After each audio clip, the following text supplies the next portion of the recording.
Hi tea sippers, welcome to an all new episode of Clock the Tea with Dr. Long. Let's get right into it because there's a lot to get to.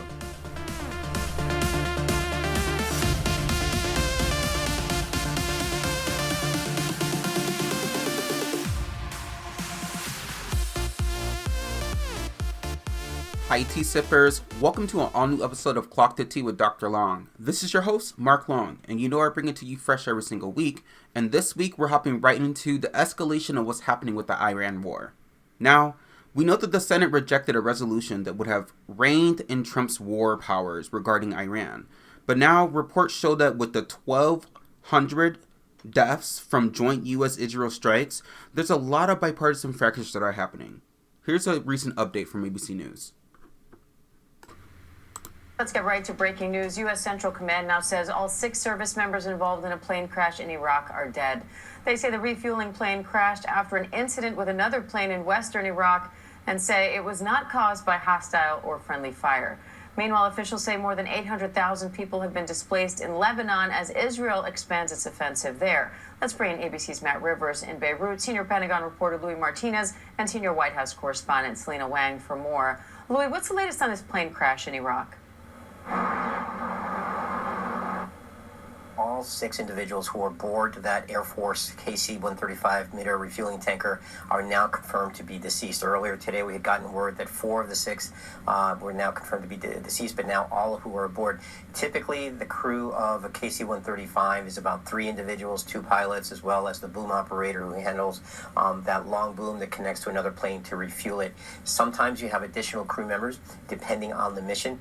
Potentially, if this was a long-duration flight, there might be a switchover of crews, and that's why there's double the number of individuals aboard this aircraft. Now, what we do know is that there was another KC-135 that was traveling with this one that went down in over western Iraq yesterday, and that refueler was able to land safely. Now, questions are being raised about what exactly may have happened because, again, U.S. Central Command says, and they're stressing emphatically that there was no hostile fire and no friendly fire. But sometimes for an aircraft of this size to go down, maybe there was some kind of a collision involved. And so that's one of the things that we keep asking, trying to find out whether that was the cause of this plane going down. Was there something mechanical? Was there something else? But either way, what we do know now is that all 6 aboard have now been confirmed. And that brings the number of U.S. service members who have been killed and since the start of Operation Epic Fury is now 13. So a lot to unpack and a lot to discuss. So we know that 13 Army members from the United States are now confirmed dead in regards to this war that Trump started. But let's dive deep into part of the conversation of what was just being had. So Lebanon is experiencing one of the fastest mass displacements in its modern history. And they referenced it in the video from ABC, but over 800,000 people have been forced from their homes as Israeli and U.S. strikes escalate across the region. Now, we know that the deaths in Lebanon are in the hundreds right now, while Iran's own death toll just reaches around 1,200, which is kind of scary considering that there is no confirmed evidence that Iran plans to strike the U.S.'s mainland, but Iran is striking U.S. assets and partners in the region. So what do the reports say right now? We know that multiple UN agencies have now confirmed that Lebanon is facing this massive rapid displacement, meaning that all 800,000 people who are now displaced are now having to be forced out of their homes, and that is quite a significant number considering that the Israeli issued evacuation orders for 50 plus villages, causing mass flight problems, right? And we know that this was happening across other regions, like in the United Emirates and all in the Dubai area. But most importantly, when it comes to those 1,200 people that have been murdered, when we can talk specifically about the number, which is around 1,255 people in Iran, we know that those casualties are due in part from both strikes from the U.S. and Israel. But the significance of that is that the president has been boasting misinformation across the country and in interviews, saying that he cannot confirm if the United States caused any casualties, but he's likely saying that they were caused by Iran. And they're saying that Iran is causing their own people to die based on the regime change that had to take place as instructed by the president and Netanyahu. So let's talk a little bit more about what else is going on. So we know that Iran does not plan on striking the U.S., but as mentioned earlier, Iran did strike U.S. forces and partners in the region overseas. And now Iran and its allied militias have launched missiles, drones, and counterstrikes across Israel and in the Gulf. And they have threatened to block the Gulf oil exports, prompting U.S. attacks on the Iranian mine layers. So there is no verified intelligence that says that Iran is going to attack the United States. However, there have been strategies that have been rumored and kind of put out there about regional retaliation, hitting U.S. military assets, and likely to make those strikes happen where it could be on the U.S. strikes or on the U.S. assets, or they could expand their efforts, which would link to that happening overseas. But then again, there is nothing that has been mentioned about that. So a direct strike on the U.S.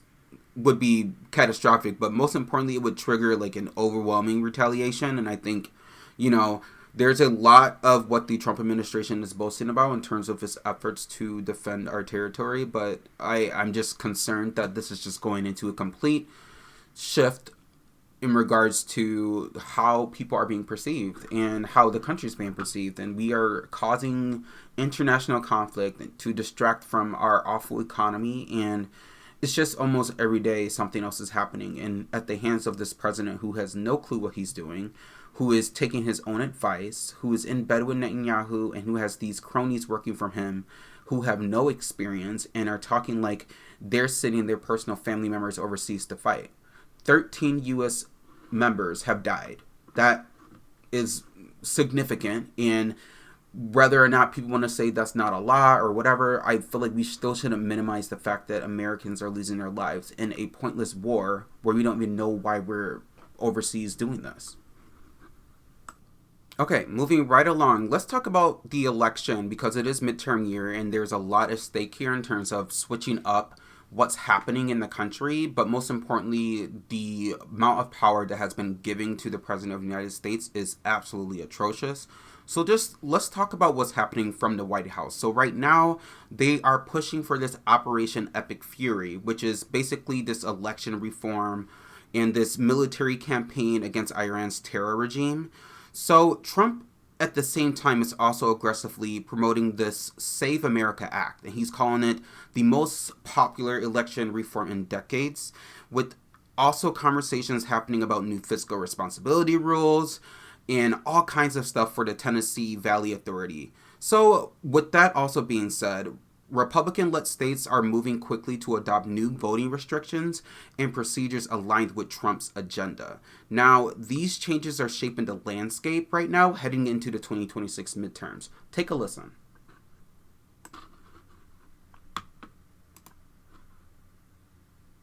President Trump has maintained, without evidence, that the 2020 election was stolen from him, and now he's adding federal, legal, and political muscle to that lie. This year, we've already seen the administration and some of the president's allies take concrete and aggressive steps to investigate the 2020 election.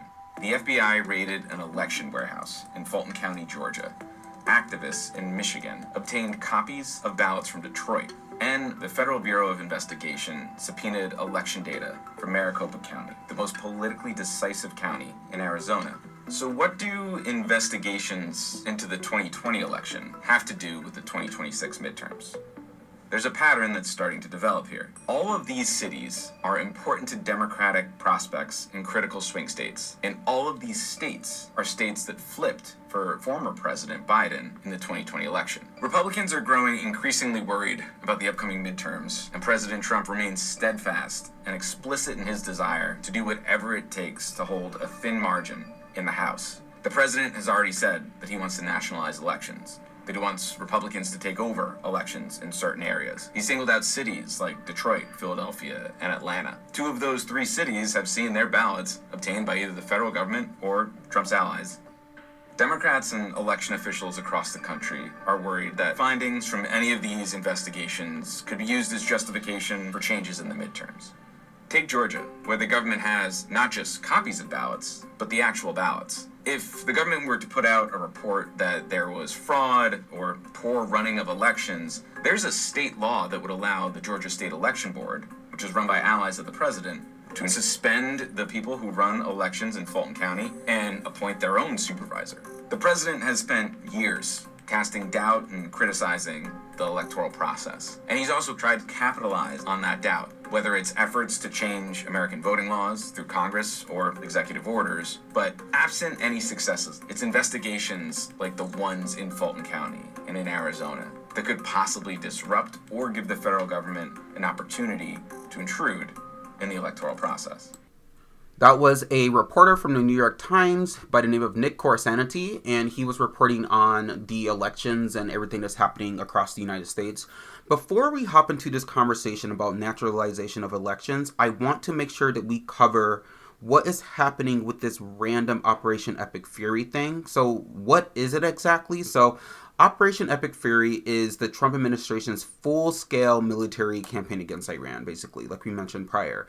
So the key objectives to this is to destroy Iran's ballistic missile arsenal, is what they're saying, to annihilate Iran's navy and degrade its ability to threaten shipping lanes, and to sever support for proxy groups across the regions, for example, like Hezbollah and Houthis and all those militias over there.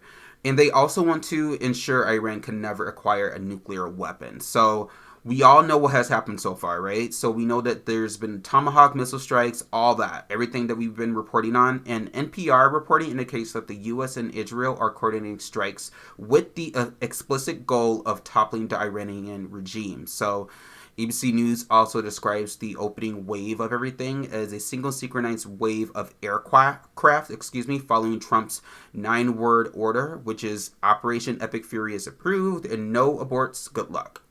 So everyone has full push from the president, and we know, as mentioned before, there has been American casualties.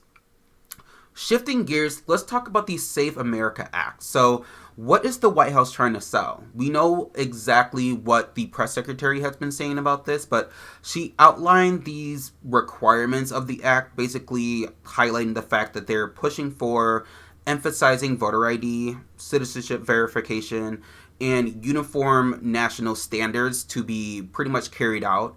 There's also some talk about the full legislative text being public, and messaging that needs to include all of what I just mentioned. So with that being said, there has been a lot happening in terms of what states are currently doing, and as referenced in the video from the New York Times, CNN also reported this, but Republican-led states are moving quickly to adopt new voting rules, right? That would include some of the stuff that the press secretary outlined. But more specifically, there has been a lot of push to make the voter ID requirements much stricter. So making sure that people have government-issued photos along with passports with limited acceptable ID types. So the removal of student IDs in some states, and actually making sure that people have relevant driver's license, state IDs, or anything that shows basically that you are a citizen. And another way that they're trying to have some proof of citizenship requirements is by having registration be completed prior. And they're trying to cross-check with federal databases, and they're doing a lot when it comes to mail-in ballots as well. So there's this huge push for restricting mail-in and absentee voting with shorter request windows, making sure that people aren't, I guess, submitting their votes late. But I don't know how it happens, but, I think that's already something that the United States makes sure gets taken care of. But anyway, I think they're trying to emphasize this to deflect from the fact that Trump is scared about the midterms. They're also reducing early voting periods, so they're making sure that they're getting ahead of that in 2026, while also increasing state oversight of local election officials, so making sure that they're policing, is what I like to say, being from the Midwest. Making sure there's conservatives there policing the voting booths like they always like to do. Making sure that if someone has to step out of line to meet with a registrar or whatever, that they get told to go in the back of the line if they were ahead of people, and sometimes that could add another 30 minutes or 30 minutes to an hour for people to vote, especially if they decide to vote on election day. So there's instances of, voter interference that they are trying to push legally. And the reason why these changes matter, apparently to them, is because they believe that this is going to stop people who are undocumented from voting. And we know that in America, if you're undocumented, you cannot vote. So there's no cheating. There hasn't been anything that's been reported the way that the Republicans and MAGA and the president are trying to make it seem. What's actually going to happen here is that this is going to change disproportionately how the turnout happens, and it's definitely going to affect urban young people with disabilities and people who are of color and who live in urban areas, and students who live in more metropolitan communities. And it's going to reshape how these turnout models could significantly alter the midterm outcomes in terms of keeping conservatives in their seats and kind of scaring people out of the ability to vote. Also, something to look at here, the speed of implementation, right? So it suggests that this coordinated effort is to align with the Save America Act, but in reality, we know that there's a lot of concern with the basically the disapproval of the president, and his approval ratings have tanked, and they're trying any way to get around this by, expanding their efforts to steal the midterms and expanding their efforts to do things illegally. With the power that they have handed over to that MAGA orange crazy person in chief. But most importantly, I think this is worth mentioning because people really, really, really need to vote. I can't emphasize the importance of that, but this presidency and this administration is not a normal administration. They are basically relying off of conspiracy theories because it helps push forward their conservative efforts. We all know that money and power is a huge player here. We also know that diversity is also under attack in terms of representation, and there's this idea that those who are rich and powerful have more say-so in regards to the idea of any kind of representation or any kind of diverse initiative in the United States. We know that there's been efforts to close down museums and ban books across the country. So it's just important to vote, but most importantly, it's important to get these people out of office who basically bamboozled their base into thinking that they were going to bring costs down, that they were going to expand on efforts to make life more affordable in this country. And we know that that's not happening as well. And in fact, a war was just started from a complete administration that ran on anti-war and ran on, obviously I just mentioned affordability, but also just America first. And there's nothing more America first, than voting and making sure these people who lied to the American public do not have any access to power ever again. Because notice, we're talking about this war, we're talking about election fraud, we're talking about all the things that shouldn't be really in the ether right now, especially with a president who said that he won the election fair and square, right? And that he won the popular vote, and then there was no cheating. So it's just interesting to see how this administration likes to flip-flop. So just make sure you vote, because they're trying to steal the election, and they're trying to do anything illegal to keep themselves in power. Moving right along, T-Sippers, we have to talk about what's happening in regards to the GOP landscape and just kind of what's happening in terms of the turnover. So it's becoming one of the most defining political stories of 2026, right? Because Republicans aren't just retiring, they're running for the doors. They're exiting left and right. What started as like this trickle down of announcements has turned into a full-blown wave, and CNN just mentioned it. They said it's a record number of Republicans leaving the House. And they're not wrong. The map is shifting under everyone's feet right now. And across the country, long-term GOP incumbents, so the ones who usually like glided through re-election without breaking a sweat, whatever, they're stepping aside. So some cite burnout is what is attributed to, and others are quietly admitting that they're exhausted by the internal warfare that's becoming like part of what the party is really championing.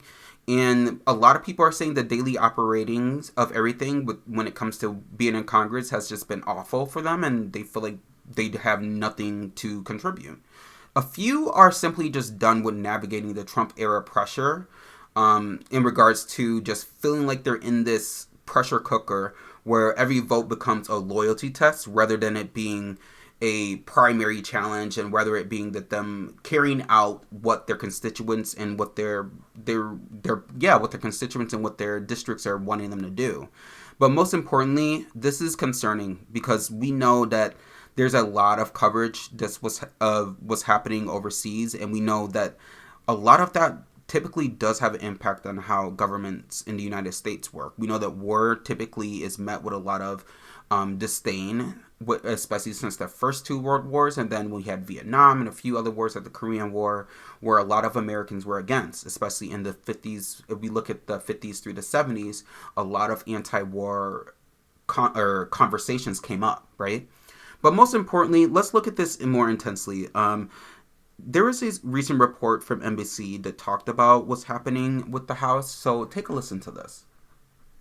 Republicans' razor-thin majority in the House just got even tighter after California Congressman Kevin Kiley's announcement that he will leave the Republican Party and run for re-election as an independent, although he will still caucus with House Republicans for the remainder of this term.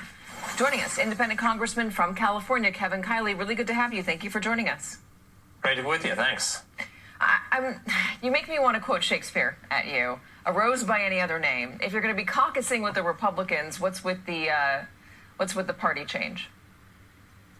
Well, so you have to understand the rules of the House. So the rules of the House, as currently constituted, say that you essentially have to choose for administrative purposes to caucus with one party or the other. If you don't get committees. You're basically not a fully functioning member of the House of Representatives. I think we should change that. I don't think it makes any sense at all to say that committee assignments and the like are the property of the two parties. They should be the property of the House, the property of the American people. So that's something that I am looking to change, to make it so that if you are an independent, then you don't have to choose to associate with one of the two parties. But given that the rules say that you have to right now, then, of course, since that's how I was elected at the beginning of this term, that's the association I'll have through the remainder of the term.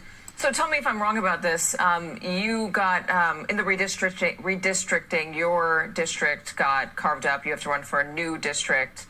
Is that why you're changing? I assume that's why you're changing to an independent, because maybe that works better in that district. And if that is the case, can you tell those voters in what areas you will act as an independent and break from the party? Well, actually, so my district was split into 6 different pieces, and so I had to choose which of those 6 to run for. I think we've talked about this before on your program.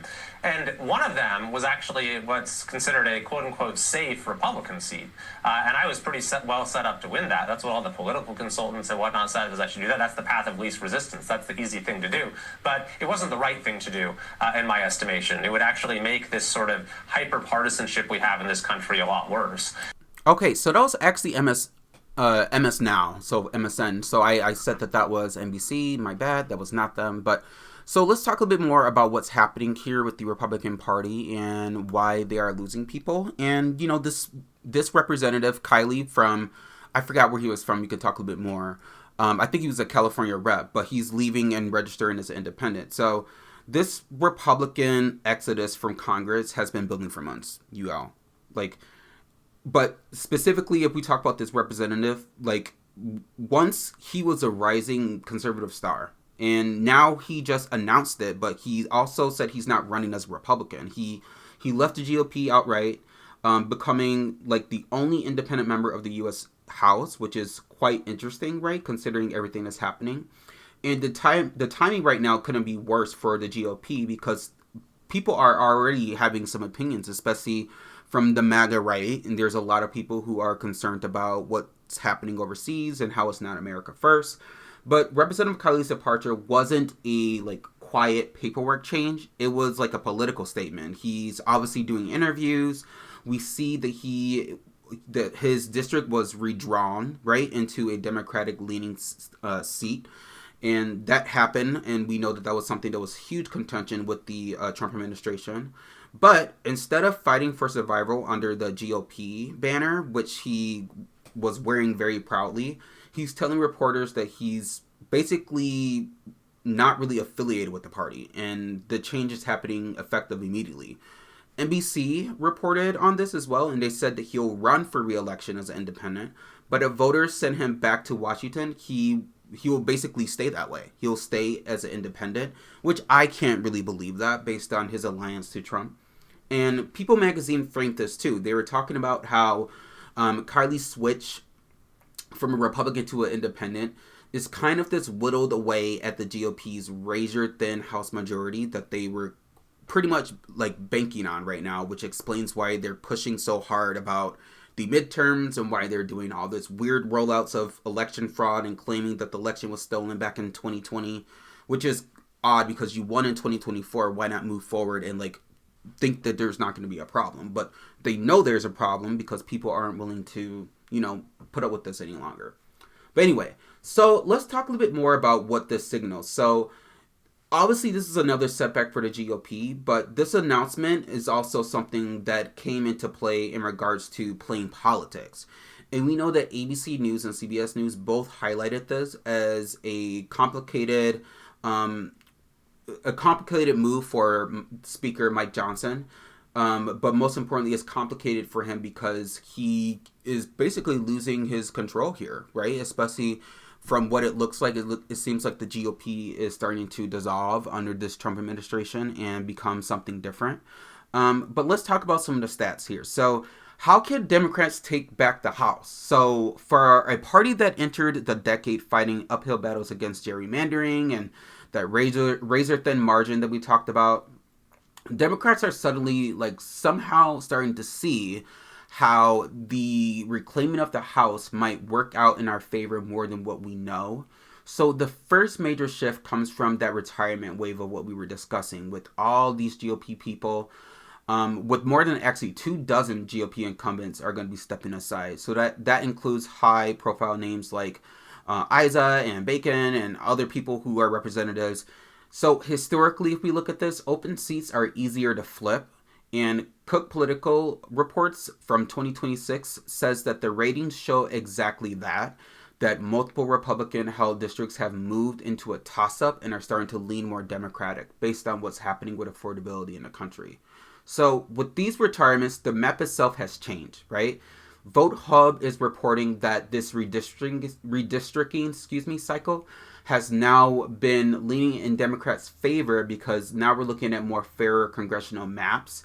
States like Michigan and Pennsylvania have now balanced maps, right? While court rulings in Alabama and Louisiana created new majority black districts that lean Democratic. So this is important for Democrats because now if you put it all together, the big picture here is that Democrats don't need a wave. They just need the map and the math and everything to play out the way it needs to. But, we do need a wave. We still need a wave.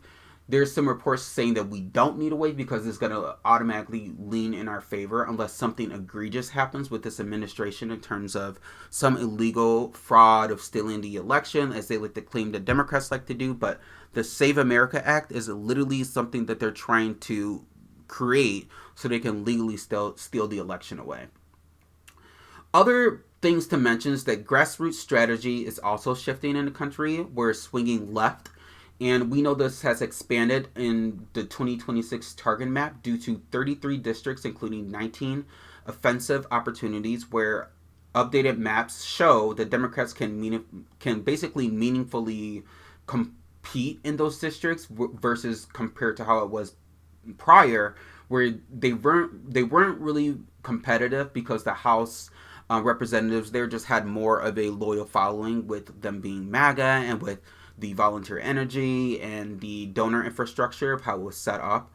Now, we also know that the national mood on this right now from the Wall Street Journal, they're saying that Trump's low approval rating combined with the GOP retirements and that razor-thin majority that's basically withering away is basically paving the way for Republicans to lose big this year in the midterm. So I'm going to stay on it and keep bringing you guys more updates on what's going on. And I hope this is all relevant. I do think it's important to look at this as a shift in terms of what people are sick of and what people are looking for some changes on. And I think when it comes to Republicans even being fed up, I think that comes to show you that America is not first right now for a lot of people. And a lot of people are starting to fear that this guy is just a liar and he's just taking advantage of those who are voting Republican and not thinking of them as very smart voters.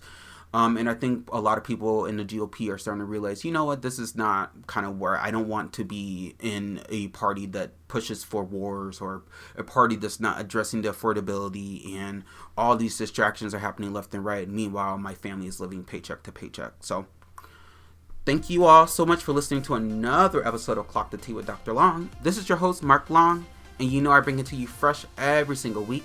And next week, we're going to be diving into a lot more.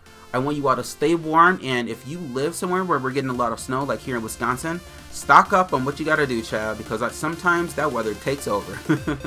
Take care. Have a good day.